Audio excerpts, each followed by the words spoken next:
Do you believe that the fact that Arweave is permanent, does that inspire you that like the stories that you're helping people tell will be around forever?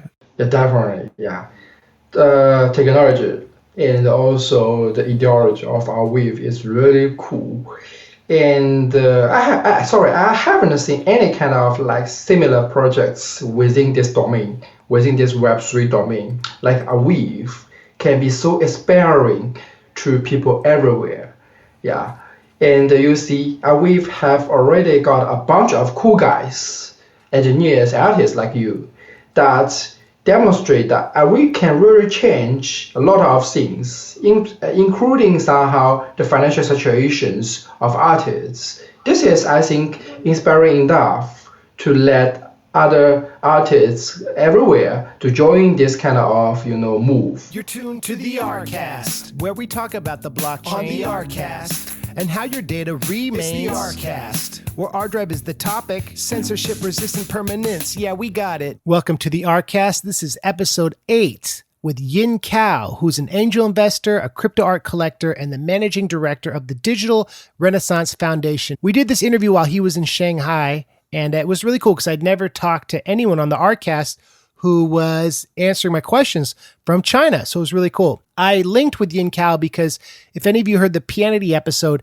Kevin, the founder of Pianity, talked about how Yin Cao really helped to amplify that project and was a huge reason why it helped get its first start. Yin Cao runs the Shanghai Gallery on Decentraland. You can check it out. There's a link on his Twitter page. He's at CAO Armand, Cao Armand, and I'll put that link in the description, but be sure to check that out. So it was a really cool interview with someone who's doing a lot to help bring a voice to a lot of people who are disenfranchised, and Yin Cao is a very optimistic, cool person who sees a lot of potential in the future of NFT art. We have our public drive bounty ending this Sunday, the 13th. So if you want to win 2 AR, upload your favorite manuals, anything in the public domain, anything you own the rights to, and we will have our community call this coming February 15th. We'll share the link at 2:30. It starts at 3 o'clock, and we'll announce the winner.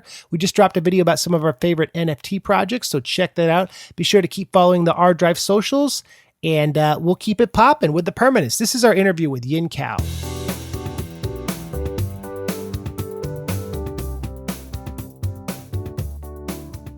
All right, friends, welcome to another episode of the ArCast. I'm here with Yin Cao, who's an angel investor, a crypto art collector, the managing director of the Digital Renaissance Foundation, and he is coming to us from Shanghai right now. And this is a special interview. So Yin, how are you doing? Hi, Angel. Glad to see you. Glad to hear from you, sir. And thank you. I'm very fine, thank you. I'm based in Shanghai, and it's Spring Festival in China now. So how has everything been over there with the pandemic? Does it feel like things are starting to be more normal, or is it still kind of difficult? What's your experience been? Difficult. I think it's difficult, at large, the COVID is not a problem here, but somehow the quarantine policies, very strict, stupid quarantine policies, really cause a lot of troubles to people in China. Shut down cities very frequently, even for cities like Shenzhen, Hangzhou, the government shut down the city just due to some very, some cases, some Omicron cases. But you see from some other parts of the world, like in Portugal and in London, Omicron is very quite normal. But in China, Omicron is still a huge problem. So do you think that the government reacted in a stricter way compared to the previous cases of the SARS outbreak? In China, the situation is totally different since the government, especially Xi Jinping, the president, has totally, I think, somehow politicalized the COVID situation. Yeah, the pandemic. He is going to somehow to showcase that he is, almighty. He can deal with all these kind of situations, including pandemic. So everything is politicalized in China, including COVID. this is why the situation, is totally different in China and with outside of China. I'm just amazed that we're talking about this, that you're in China, you're able to speak freely about it, and that you've been such a passionate advocate of the Arweave project and digital art. I spoke to Kevin and he explained how you were a big reason why Pianity got its first boost of awareness. We linked because you bought one of my NFTs on Pianity. And so I'm just really amazed that you're able to embrace free speech and art when I guess the worldwide perception is that it seems like it's a dangerous or a surprising thing to have it embraced in China. I mean, you were speaking so freely about this. Let's talk a little bit about Energy Blockchain Labs, your entrance into decentralized finance, and how you discovered Arweave. Arweave is kind of a very good investment from my side, and I invest into a variety of those good projects. Arweave definitely is, I think, one of the coolest projects among those my portfolio companies. And from that side, and I invest into a bunch of those so-called Arweave ecosystem projects or projects built upon Arweave, like Pianity definitely is one of them, and also like ArDrive and Permcast, and also like Virtu Exchange, Everfinance, and a lot of other cool Arweave teams. I love Arweave just because, besides somehow the cool technology here and the vibe and the somehow you can say the value we cherish inside the Arweave ecosystem is also a kind of, a plus for the investment. I met a lot of cool guys. Kevin definitely is one of them, and also you is also one of them, and also others, those engineers, advocates, artists, and also some other, cool investors as well inside the community. It bring me something, remember me something like the very early day of the crypto community. People like you guys and also other, engineers, not only talking about like one moon, 100K, sorry, I mean this price at BTC. People also, take a lot of, time and resource to build something really cool. And also in that early day of crypto, it is a very small community, not very popular, not very common, and people, help each other. This is something you can still find inside the Arweave community. I think this is the most somehow the point or the value I'm looking for inside the Arweave community. You found that there's something interesting about it, something special about it, and it seems that you're really drawn to the creative side of it, the cool side of it, and the expressive side of it, which that's exactly what Sam Williams said when I talked to him at the Arweave party in New York a few months ago. He said that he is excited about Arweave because in other crypto spaces, it's kind of like a Las Vegas slot machine, right? It's like it's like When Moon, and whereas this project has utility. And you've also been doing a lot with the Digital Renaissance Foundation in other places. Like I was reading, is it true you were working with some artists in Estonia? Did I read that right? Some politicians and some cool engineers in Estonia. It's just really interesting that it seems to me, Yin, that you are an optimist. You believe in the power of Web3 to make the world a better place in a time that's really difficult. Do you feel like art and blockchain has the potential to make the world better? Do you believe in that? Or what are your thoughts on that question? Definitely. I believe in that. Since you see, definitely this era is not a very good era for human beings, especially for people who living in some big countries like you guys living in the United States and also our people living in China. Since you see, situation here is that corporations, those huge corporations, and also the governments, they are going to in the future to somehow take advantage of the people via some cutting edge technologies like big data and also artificial intelligence, 5G, and also those, it's also very efficient information technologies. So to oversee and even somehow to manipulate the people, the ideas of people, and also a lot of those other things. So I think Web3 together with crypto technologies and also some other cool technologies can save people from this kind of situation, some very awful situation in the future, and to bring back the true freedom of speech and also freedom of a lot of other things to people everywhere. And this is one of the reasons that I would like to work with some cool guys in Estonia, since they started a very cool project called the e-residency. And it's kind of like, something like a DAO or a DAO similar like something like that, which that somehow they were going to bring back the kind of the freedom and the true democracy to their so-called e-residents. E-residents inside the community. But seems a lot of things have changed since that day. Since the very beginning of the e-residency program. So now somehow the e-residency program is going to be another version of people who proposed in the early days.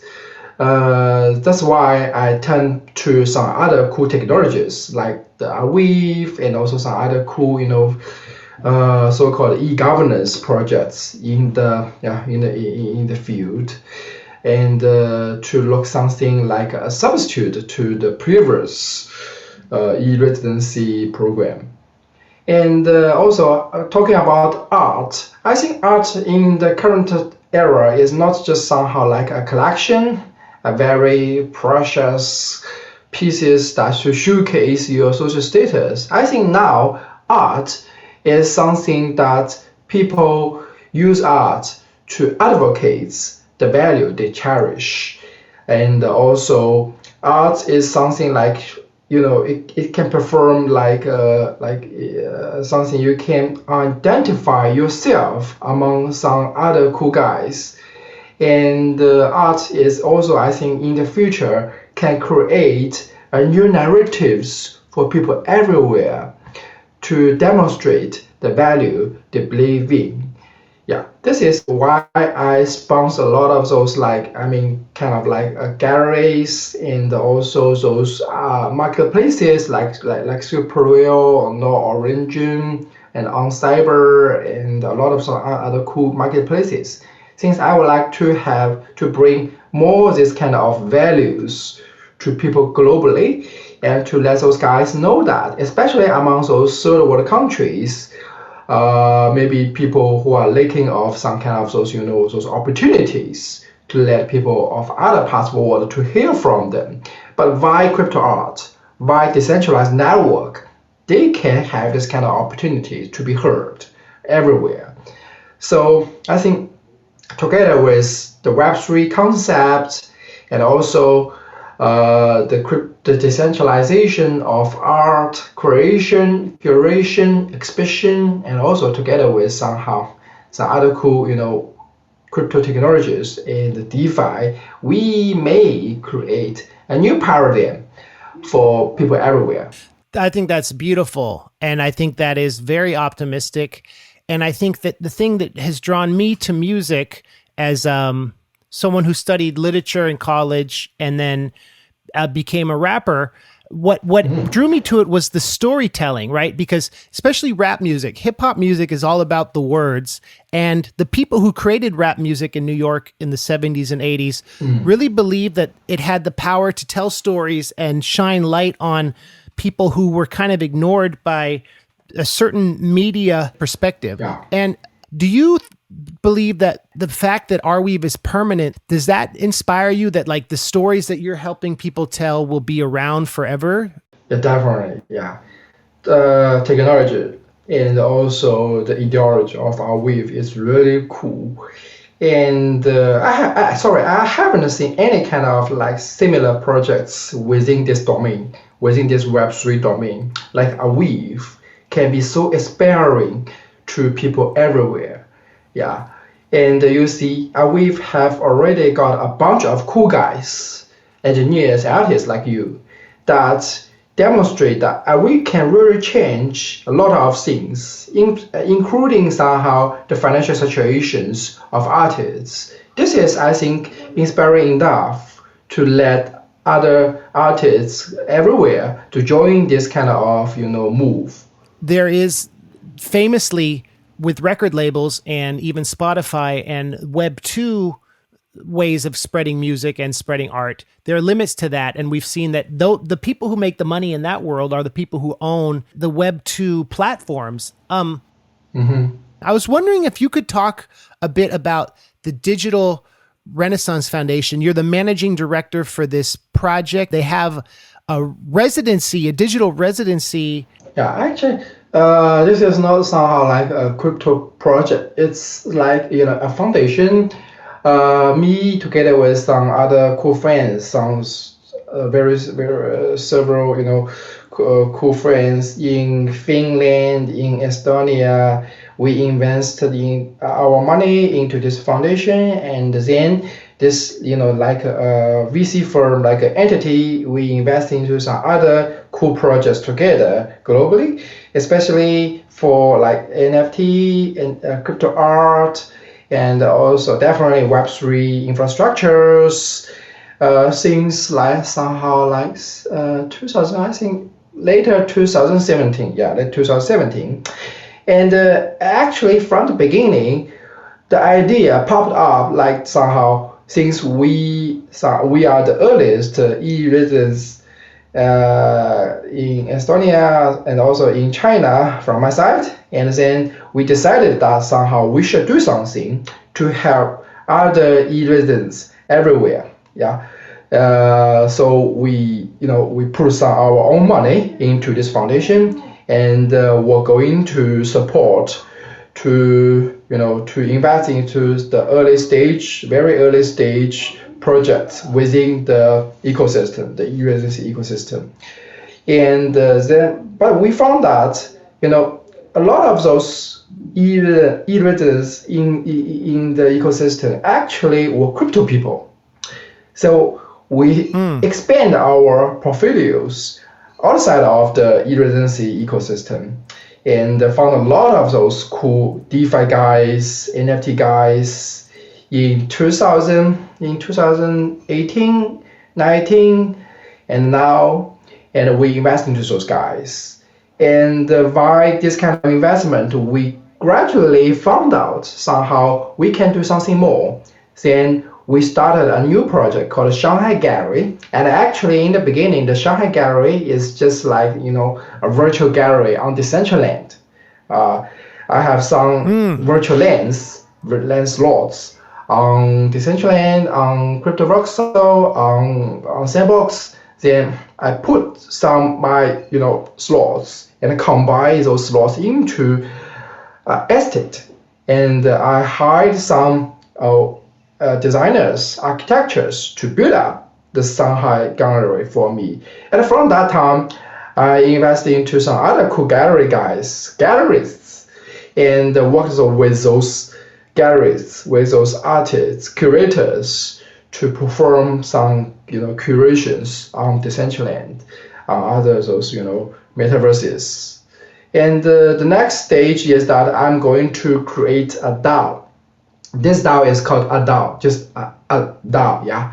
And the DAO is going to somehow to help some other young guys, to pursue some their career in Web3 world, in crypto art world. I will be their like angel, very early angel investors, to give them as a very small check to help them to start their business inside the crypto world. So using Decentraland and the Shanghai Gallery as a jump-off point, you've created these sort of digital spaces that new artists can use, because it goes on with the conversation you were talking about earlier about how this is a new space and you're reinventing the rules as you wish. What do you look for in the artists that the Digital Renaissance Foundation and your colleagues try to get behind? Like, how do you agree on who to support and who to invest in? Yeah, we definitely have some kind of, criterion. You can say that. Yeah, we are going to help those artists. Some people in like the third world countries like Philippines, Indonesia, Africa countries, Latin America countries. So artists within these countries, they are very rarely heard in the mainstream world, but they definitely are very cool, good artists, great artists. You can say that. So, and another point is we are supporting those LGBTQ artists everywhere. Since we thought about they need some kind of presence in the Web3 world to be heard everywhere. And also we are going to support those artists who are going to re-innovate the art with their cool technologies, like the AI technology, which is so-called generative artists, and also the big data artists and other cool technology artists. And this is several kind of, you can say artists we are going to support, we are going to show on. So it's artists in general, Yin, that've been outside of the mainstream. People who in the past 20, 30 years really had to independently come up with their own funding and their own means of distribution. So are there any projects that you've worked with the last few years that stick out, like particular creators who you've really been proud of? I'm sure there's a lot because you've supported so many people, but a few specific projects that you can look back and say, oh, wow, that's amazing. We pulled that off, Does anything come to mind? Actually, I'm a supporter.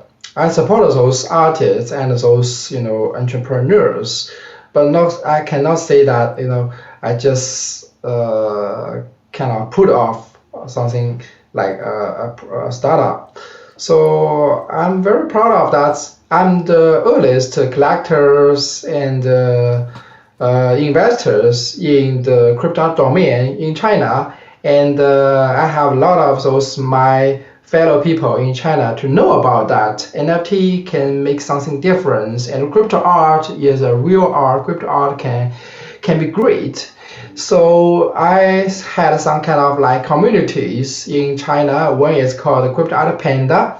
This is a community for artists only, and I support those artists in China, especially young artists in China, to let those guys know about that. They can have a totally career path in crypto art world.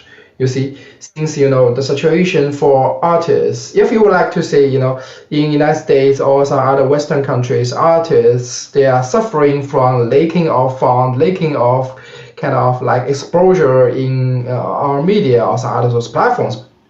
The situation in China is 100 times worse. Wow. You see, since the kind of so-called controls within China.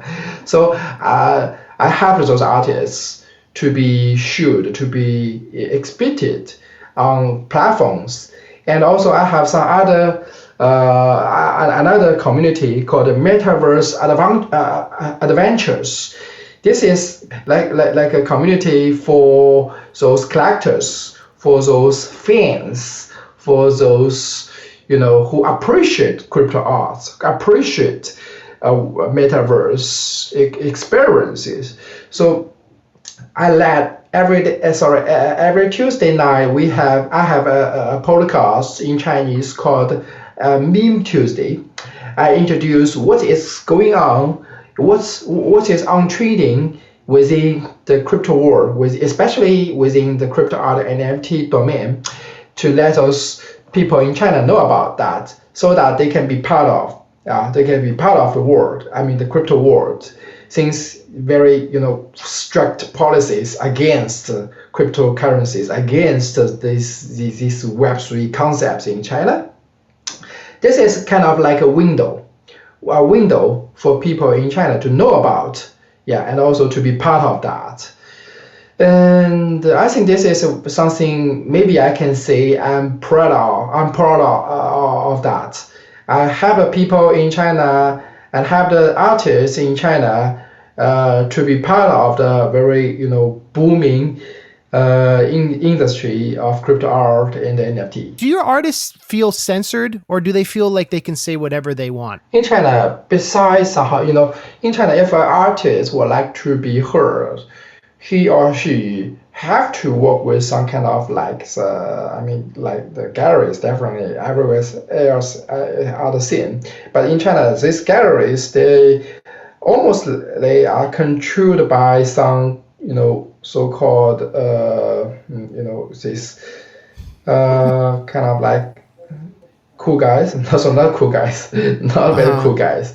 So they have to be cooperative with the government, with some capitals in China. And the criterion for art, I think, is not very important for those gallerists, for those artists. But within the Web3 domain, they can speak everything on themselves. So I think this is very cool points that why artists, especially in China, love crypto art. A lot of those so-called like blue chip artists in China are approaching me. They are also going to try something new within this domain. Even they have been established in their own art, the artistic domains like performance art, dancing, and also music, of course, as well. Yeah, I think that's a very good sign. Artists, not only those young artists, but also those established artists, they are also fond of crypto and the Web3 domain. And I think within the next 5 years, the mainstream of the artistic world in China will realize that NFT is somehow kind of game changer, a real game changer for the industry in China, for the market in China. And as well as these galleries, these auction houses, these even for kind of like those colleges, those academic guys, they will be part of the movement. They will be part of the kind of like trend. This is something I'm going to push forward. You've been at the beginning of it, and you've got a lot of great things to say and a great perspective. And I want to direct people to check out Yin at Cal Armand on Twitter. I think it's cool that his link on his Twitter page for the Digital Renaissance jump off point is an Arweave link. You're hosting your HTML with Arweave. And also I'm putting my podcast, the Meme Tuesday, on Arweave as well. I'm working with Permcast, to upload every session of my the Meme Tuesday on Arweave. Oh wow! So both of our projects are on the Permacast. That's really cool. Okay, great. Yeah. Thank you for your very thoughtful answers and your wonderful responses. Thank you, Andre. Thanks for tuning in, everyone. Yin Cao, thank you for being on the episode. It was a great interview, and we'll be back next time with another exciting interview. Know before you stow your data forever. I'm Andrew, and this has been the ArCast.